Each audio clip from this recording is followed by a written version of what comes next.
안녕하세요. 오늘은 베드로후서 3장 말씀을 가지고 영적 성장의 진리라는 제목으로 은혜를 나누고자 합니다. 베드로후서 2장은 영적 장애의 원인에 대해서 살펴보았습니다. 거짓 교사의 특징이 무엇입니까? 베드로후서 3장 3절에 보면은 먼저 이것을 알지니 말세에 조롱하는 자들이 와서 자기의 정욕을 따라 행하며 조롱하여. 교사입니다. 영적 리더입니다. 마음에 예수님은 없습니다. 강단에서 거짓 진리를 가르칩니다. 복음을 조롱합니다. 실제로 복음을 조롱하는 것이 아니라 삶 속에서 복음을 조롱하는 것입니다. 4절에 보면 이르되 주께서 강림하신다는 약속이 어디 있느냐? 조상들이 잔 후로부터 만물이 처음 창조될 때와 같이 그냥 있다 하니. 진리를 부정합니다. 주의 재림의 약속을 부정합니다. 5절에 보면은 이는 하늘이 옛적부터 있는 것과 땅이 물에서 나와 물로 성립된 것도 하나님의 말씀으로 된 것을 그들이 일부러 잊으려 함이로다. 진리가 있습니다. 왜곡했습니다. 뒤틀어 버렸습니다. 자기 마음대로 말씀을 이용합니다. 고의적으로 진리를 피해갑니다. 믿지 않는 사람의 특징이 있습니다. 성경을 믿지 않습니다. 자기 생각을 더 신뢰합니다. 자기 세계관으로 성경을 해석합니다. 16절에 또 그 모든 편지에도 이런 일에 관하여 말하였으되 그 중에 알기 어려운 것이 들어있으니 무식한 자들과 굳세지 못한 자들이 다른 성경과 같이 그것도 억지로 풀다가 스스로 멸망에 이르느니라. 억지로 왜곡해서 해석했습니다. 자기 지식의 수준에 따라 성경을 짜 맞추었습니다.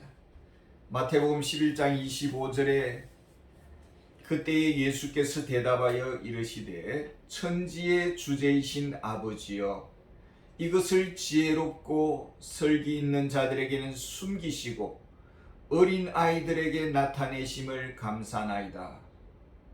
순수한 마음으로 배우는 자들에게 눈을 열어 주셨습니다. 진리를 깨닫게 하시는 방법입니다. 예수님은 이 방법을 취하신 하나님께 감사드리고 있습니다.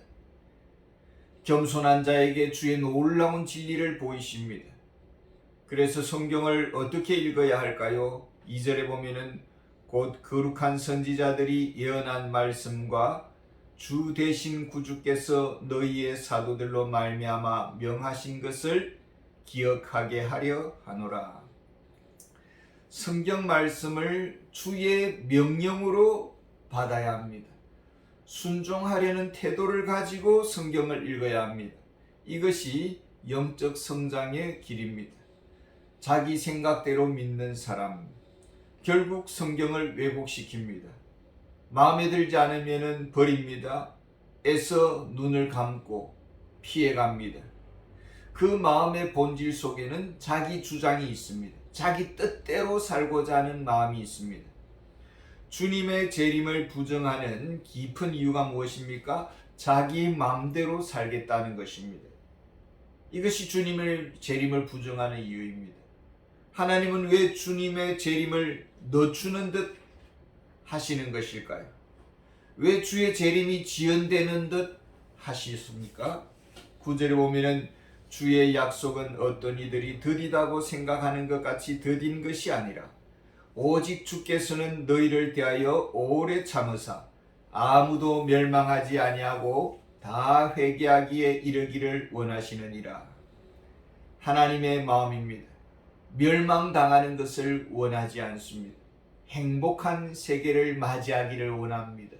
지옥의 고통을 당하기를 원하지 않습니다. 회복되기를 원합니다.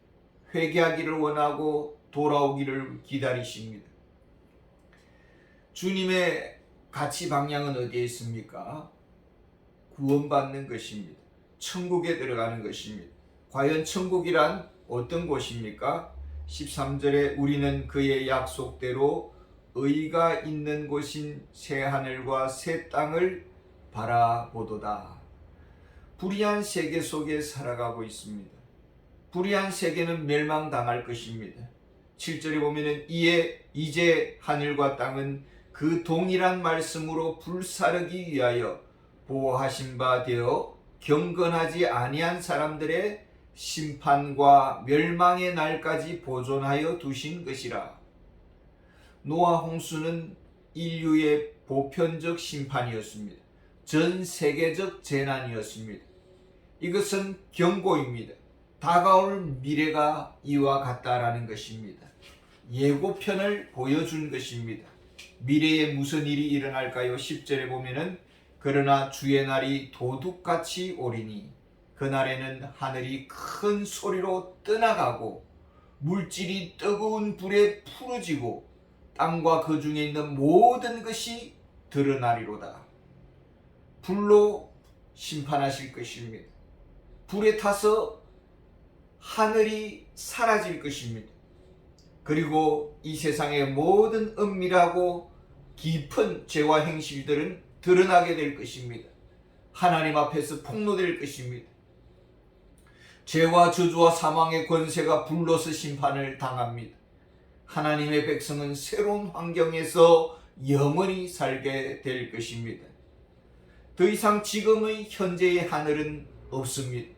지금 현재 쇠하여 가고 있는 땅은 아닙니다. 하나님이 빛이 되시고 하나님이 온 우주의 통치자가 되십니다. 해와 달이 필요 없을 것입니다. 죄와 죽음과 병듦을 더 이상 우리는 볼 수 없을 것입니다. 눈물과 상처와 고통이 끝날 것입니다. 큰 짐승이 어린 짐승들을 물고 먹는 일은 없을 것입니다.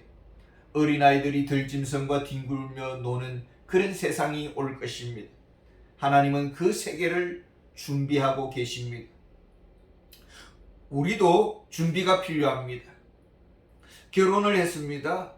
근데 밥은 먹을 줄은 아는데 아무것도 할 줄을 모릅니다. 설거지도 하기 싫다, 빨래도 하기 싫다, 돈만 벌어오느라 전혀 생활을 위한 준비가 되어 있지 않습니다. 결혼 생활에 전혀 적응을 하지를 못하는 것입니다. 이것은 새로운 출발이 아니라 지옥의 전쟁의 시작인 것입니다. 그리스도인은 신부로서의 삶을 준비해야 합니다. 성품의 준비가 필요합니다. 영적인 신부의 수업을 미리 해야 합니다. 무엇을 갖추어야 할까요? 신랑 되신 그리스도와 함께 살려면 무엇이 필요할까요? 18절에 오직 우리 주 곧 구주 예수 그리스도의 은혜와 그를 아는 지식에서 자라가라. 영광이 이제와 영원한 날까지 그에게 있을지어다. 신랑 되신 그리스도와 품격이 어울려야 합니다. 그리스도의 도덕적 센서에까지 자라가야 합니다. 11절에 보면은 이 모든 것이 부러지리니 너희가 어떠한 사람이 되어야 마땅하냐. 거룩한 행실과 경건함으로 하나님의 날이 임하기를 바라보고 간절히 사모하라. 그 날을 기다려야 합니다. 준비해야 합니다. 영적인 결혼의 날을 준비해야 되고 영적인 삶을 준비해야 합니다. 무엇이 거룩한 생활입니까? 무엇이 경건입니까? 어떻게 해야 그리스도를 아는 지식에서 자라갈 수가 있겠습니까? 14절에 보면은 그러므로 사랑하는 자들아 너희가 이것을 바라보나니 주 앞에서 점도 없고 흠도 없이 평강 가운데서 나타나기를 힘쓰라. 그리스도의 신부의 모습입니다. 그리스도를 신랑으로 모셨습니다. 영원히 그리스도와 함께 살 것입니다. 정서적으로 그리스도와 같은 마음이어야 합니다. 세상적인 검은 흑심을 회개해야 합니다. 상처는 치유받아야 되고 세속적인 생각에서 벗어나야 합니다. 땅의 것을 밝히는 마음에서 벗어나야 합니다. 여기에 주님의 평강이 채워질 것입니다. 행복해야 됩니다. 주님 때문에 또 즐거워야 됩니다. 말씀 때문에 15절에 또 우리 주의 오래 참으심이 구원이 될 줄로 여기라. 우리가 사랑하는 형제 바울도 그 받은 지혜대로 너희에게 이같이 썼고, 주님은 오래 참으셨습니다. 우리를 위해 기다려 주셨습니다. 우리 역시 참아야 되고 기다려 주어야 합니다. 17절에 그러므로 사랑하는 자들아 너희가 이것을 미리 알았은즉 무법한 자들의 미혹에 이끌려 너희가 굳센데서 떨어질까 삼가라. 좋은 관계가 필요합니다. 서로 유익이 되어야 합니다. 서로 도움이 되어야 됩니다. 시험 드는 관계는 멀리해야 합니다. 믿음의 사람이 주변에 필요합니다. 좋은 성품의 사람이 주변에 필요하고 서로 성장에 유익되는 사람이 필요합니다. 사막과 같은 마음은 거리두기를 해야 합니다. 주님 오시는 그날까지 성장해야 합니다. 영적 성장을 갈망해야 합니다. 배우는 마음, 그 즐거움으로 하루하루를 살아가야 합니다. 어떻게 해야 할까요? 말씀의 젖을 먹어야 되고 성경을 우리가 꾸준히 읽어야 합니다. 그리스도와의 인격적인 관계 속에 늘 거해야 합니다. 그리고 오직 하나님의 영광을 구하는 삶을 살아야 합니다. 늘 천국을 응시하는, 간절히 사모하는 그런 마음으로 살아가기를 원합니다. 감사합니다.